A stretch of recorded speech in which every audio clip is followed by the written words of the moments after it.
Bismillahirrahmanirrahim. Assalamualaikum warahmatullahi wabarakatuh. Alhamdulillah hari ini kita bisa belajar kembali. Semoga kalian semua dalam keadaan sehat dan tetap semangat untuk belajar matematika.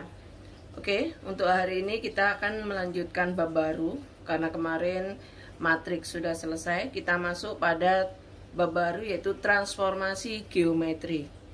Transformasi geometri.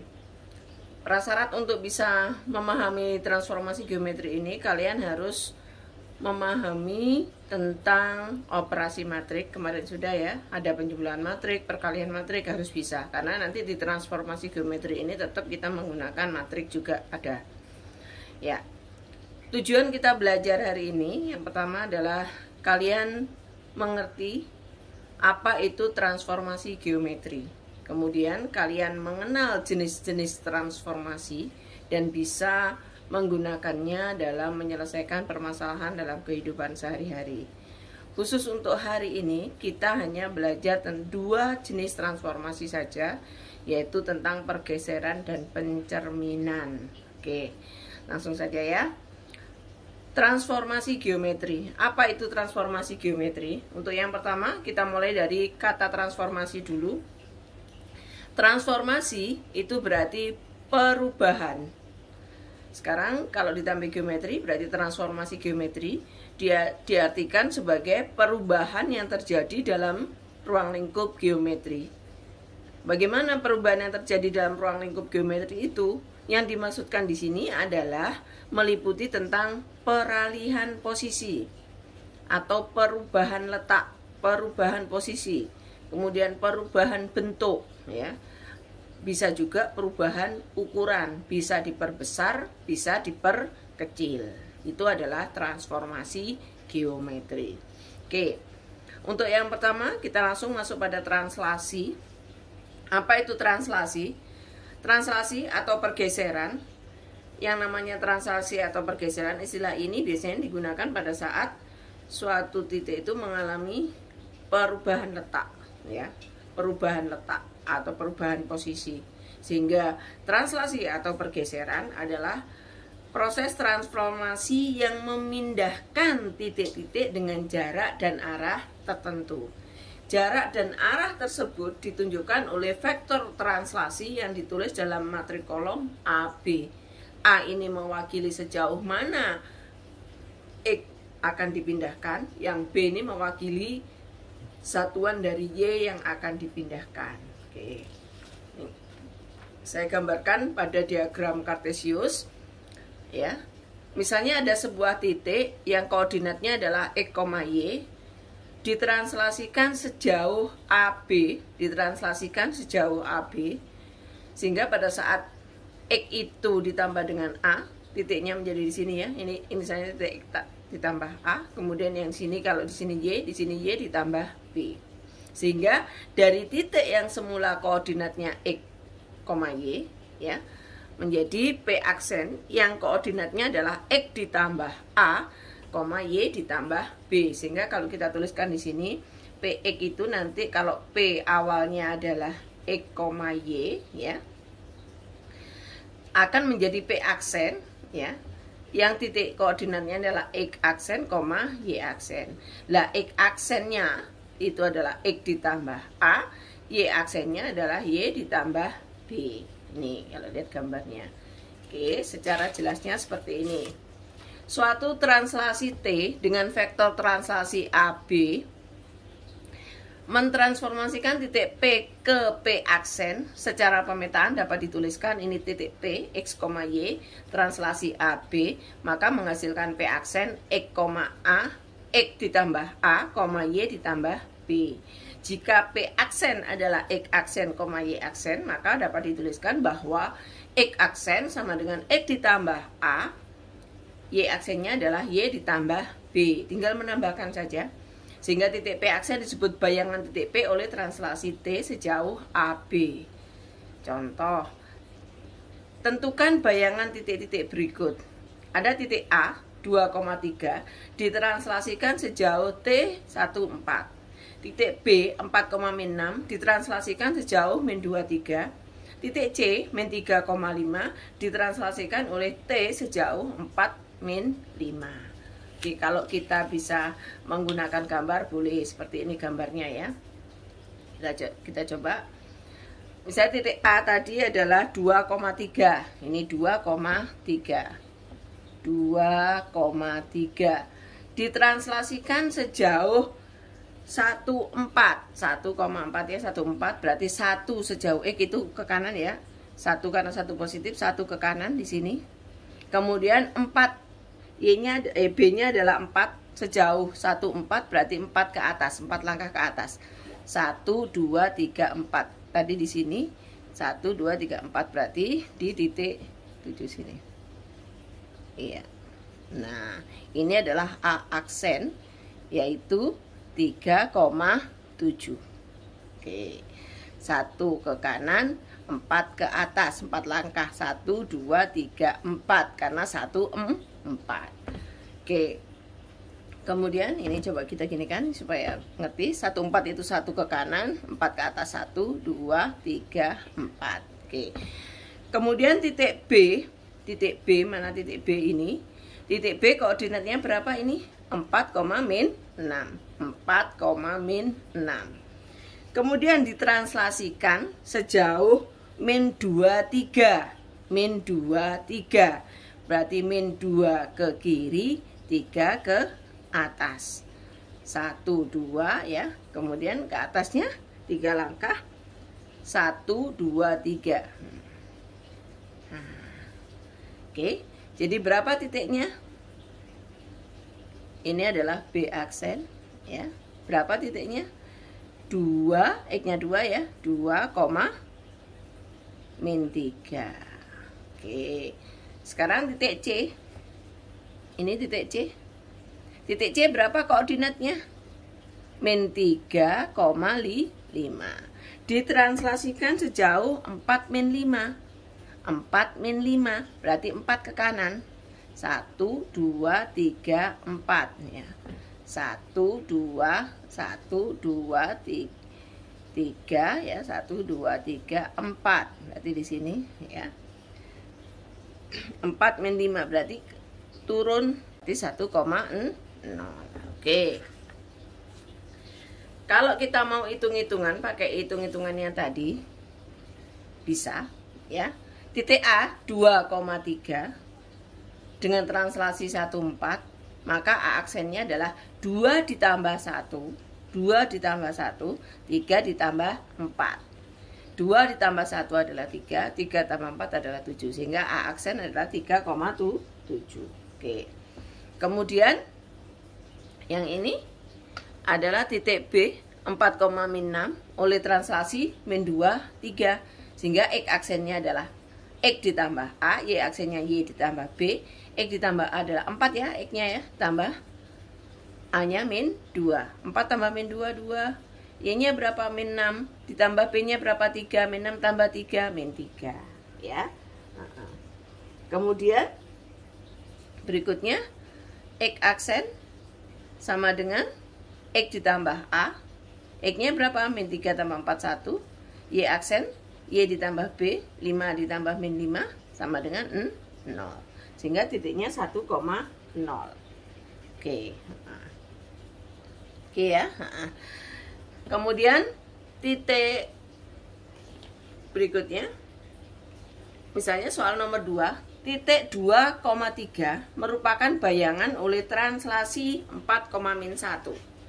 Titik 2,3 merupakan bayangan oleh translasi 4, min 1.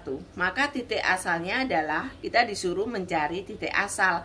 Ini adalah titik bayangan. Sehingga rumusnya X aksen, kalau bayangan X aksen sama dengan X ditambah A. Karena bayangannya adalah 2, X-nya berarti masukkan 2. Terus X yang asal, kada tahu kita tulis saja X ditambah A, A-nya adalah 4. Karena ini AB, yang 4 adalah A, B-nya min 1. Sehingga kalau kita sudah seperti ini, min 4-nya pindah ke ruas kiri, 2 dikurangi 4 min 2, X. Berarti X-nya adalah min 2. Begitu juga untuk mencari Y, kita kembali ke rumus asal, yaitu Y aksen sama dengan Y ditambah B. Karena Y aksen ini adalah bayangan sama dengan 3, 3 sama dengan Y ditambah B-nya adalah min 1. Min 1. Min 1 pindah ke ruas kiri, 3 ditambah 1 adalah 4. Sehingga titiknya adalah Y sama dengan 4. Karena ini namanya koordinat, titik asal adalah X, Y. X-nya adalah min 2, Y-nya adalah 4, sehingga titiknya min 2,4. Oke. Berikutnya adalah refleksi. Apa itu refleksi? Refleksi adalah pencerminan, ya. Pencerminan. Kita mulai dari pencerminan ya. Yang kedua adalah refleksi, pencerminan terhadap sumbu X, ya. Nanti ada pencerminan terhadap sumbu Y, terhadap garis dan seterusnya. Kita mulai dari pencerminan. Apa itu pencerminan? Pencerminan itu ya kita menggunakan sifat dari cermin. Sifat dari cermin. Kalau di sini adalah titik asal A, maka bayangannya adalah di sini A aksen. Jadi jarak antara A dengan cerminnya, ya, itu harus sama dengan cermin dengan bayangan. Ini harus sama. Nah, sama. Begitu juga jika titik B di sini, ya, sejauh ini titik B-nya, maka B aksennya sejauh ini. B ke cermin, ini misalnya sumbu Y-nya sebagai cermin, ini B, ini cermin, maka jarak antara cermin dan bayangan harus sama. Begitu juga ini, titik C, bayangannya adalah di sini karena jarak antara C ke cermin harus sama dengan cermin ke bayangan. Nah, seperti ini, harus sama, oke? Nah, sekarang kita mulai pada refleksi terhadap sumbu X, atau dinotasikan dengan MX. MX itu refleksi atau pencerminan terhadap sumbu X. Begini caranya. Kita gambarkan diagram kartesius, ada sumbu X dan sumbu Y. Sumbu X sebagai cermin. Sumbu X itu sumbu yang mendatar ini sebagai cermin. Jadi kalau ada titik A di sini, maka bayangannya ada di bawah. Kalau ada titik B di atas begini, maka bayangannya ada di bawah. Sedangkan kalau ada titik C di bawah, maka bayangannya di atas. Iya Pak ya? Iya. Bayangannya nanti harus di atas. Kita mulai dari titik A. Titik A koordinatnya adalah 2,1. Nah, jaraknya seini. Ya, dengan cerminnya, ini cermin, sumbu X adalah cermin. Jaraknya segini, maka jarak ini harus sama dengan jarak ini, ya. Nah, jadi A ke cermin harus sama dengan cermin ke bayangan atau A aksen. Sehingga disinilah titik A aksennya. Kalau kita lihat koordinatnya adalah 2,-1. Kalau titik A semula 2,1, bayangannya adalah 2,-1. Sekarang kalau titik B. Titik B di sini koordinatnya adalah -3,2. -3,2. Kalau di atas begini berarti bayangannya ada di bawah. Di bawah di sini. Berarti titiknya berapa ini? -3, -2. Iya, -3, -2. Sekarang titik C di sini, maka bayangannya di mana? Di atas. Karena ini sebagai cermin, maka jaraknya antara C ke cermin harus sama dengan cermin ke bayangan. Di sini adalah titik C. Titik C, berapa koordinatnya? Berapa koordinatnya? -2,3. Yang semula di sini berapa? -2,-3 menjadi -2,3. Oke. Kita coba tuliskan di sini ya. Kalau titik A tadi 2,1 dicerminkan terhadap sumbu X menjadi A aksen, titiknya adalah 2,-1. Titik B -3,2 dicerminkan terhadap sumbu X menjadi B aksen, bayangannya adalah B aksen. Maka titiknya adalah -3,-2. Titik C yang semula -2,-3 dicerminkan terhadap sumbu X menjadi C aksen, bayangannya adalah -2,3. Sekarang kalau ada P yang koordinatnya X, Y dicerminkan terhadap MX terhadap sumbu X, maka bayangannya adalah P aksen, ya, P aksen.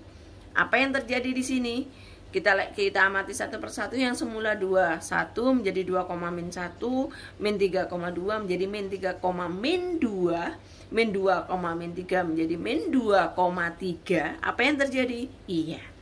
Yang berubah adalah titik Y, yang Y-nya ya, yang berubah adalah Y-nya. Yang semula 1 menjadi min 1, 2 menjadi min 2, min 3 menjadi 3. Sehingga kalau ada X, Y adalah X, min Y.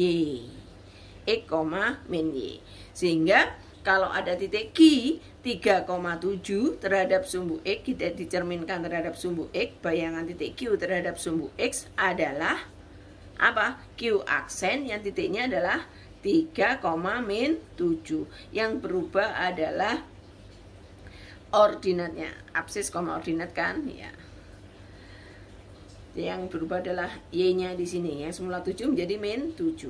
Nomor 2, bayangan titik R min 3, min 6 terhadap sumbu X. Apa yang berubah nanti? Tetap yang Y-nya ya. Sehingga R aksen atau bayangannya adalah min 3,6. Yang semula min 6 menjadi 6. Yang semula 7 menjadi min 7. Oke. Itu refleksi terhadap sumbu X. Sekarang kita lanjutkan refleksi terhadap sumbu Y. Ya. Refleksi terhadap sumbu Y atau disingkat dengan MY. Ya, jadi sumbu Y-nya sebagai cermin, ini cerminnya. Berarti kalau ada titik A di sini, maka bayangannya di sini. Kalau ada titik B di sini, bayangannya ada di sebelah kiri. Kalau ada titik di sebelah kanan, bayangannya di sebelah kiri. Kalau ada titik di sebelah kiri, bayangannya di sebelah kanan. Karena sumbu Y, sumbu yang tegak yang sebagai cermin. Kalau titik A adalah min 2,3, maka bayangannya 2,3. Kalau titik B min 4,1, ini min 4,1 ya, maka bayangannya 4,1. Kalau titik C 3, min 2, maka bayangannya ada di sebelah kiri min 3, min 2 ya. Min 2,3 menjadi 23, 4,1 menjadi min 4,1, 3, min 2 menjadi min 3, min 2. Sehingga kalau ada titik P yang koordinatnya X, Y dicerminkan terhadap sumbu Y, maka yang terjadi adalah P aksen menjadi apa? Min X, Y. X-nya yang berubah, yang semula 3 menjadi min 3, yang semula 4 menjadi min 4, yang semula min 2 menjadi 2. Begitu juga kalau X, Y, perubahannya adalah min X, Y. X-nya yang berubah. Contoh soalnya, bayangan titik Q 3,6 terhadap sumbu Y. Apa yang berubah? 3-nya ya. Iya, yang X-nya. Sehingga menjadi Q aksen titik bayangannya adalah min 3,6. Bayangan titik R min 1,5 terhadap sumbu Y adalah R aksen, yaitu 1,5. Min 1 menjadi 1. Yang ketiga, bayangan titik A min 2, min 4 terhadap sumbu X, terhadap sumbu Y adalah A aksen, yaitu 2, min 4. Sangat mudah ya. Mudah sekali. Jadi kalian harus pahami bahwa yang namanya refleksi adalah pencerminan, yang namanya translasi pergeseran. Pergeseran itu tergantung dengan sejauh mana arah dan jaraknya terhadap X berapa, terhadap Y berapa, begitu ya, yang diwakili oleh matriks AB. Kemudian kalau refleksi pencerminan terhadap sumbu X berarti sumbu X sebagai cermin, refleksi terhadap sumbu Y berarti Y sebagai cermin. Kalau refleksi terhadap sumbu X yang berubah tadi adalah Y-nya. Kalau refleksi terhadap sumbu Y yang berubah adalah X-nya. Oke, paham? Iya. Oke, untuk hari ini sampai di sini. Yang kita pelajari hari ini tentang transformasi geometri masih 2 ya, translasi dan refleksi. Untuk refleksi juga masih 2, yaitu terhadap refleksi terhadap sumbu X dan refleksi terhadap sumbu Y. Masih banyak untuk refleksi. Ada refleksi terhadap titik pusat 0,0, ada refleksi terhadap garis X sama dengan A, ada refleksi terhadap garis X sama dengan Y, ada refleksi terhadap garis Y sama dengan B, dan seterusnya. Masih refleksi, masih banyak. Nanti kita lanjutkan pada pertemuan berikutnya. Tetap semangat untuk selalu belajar dan sering banyak-banyak latihan soal supaya bisa dengan perlahan-lahan ya. Misalnya sudah diajari tentang translasi, dicoba soal-soal translasi. Sudah diajari refleksi terhadap sumbu X, refleksi terhadap sumbu Y. Cari-cari soal yang ada hubungannya dengan materi yang sudah Ibu sampaikan. Oke. Untuk hari ini sampai di sini, kurang lebih mohon maaf dan Ibu akhiri. Assalamualaikum warahmatullahi wabarakatuh.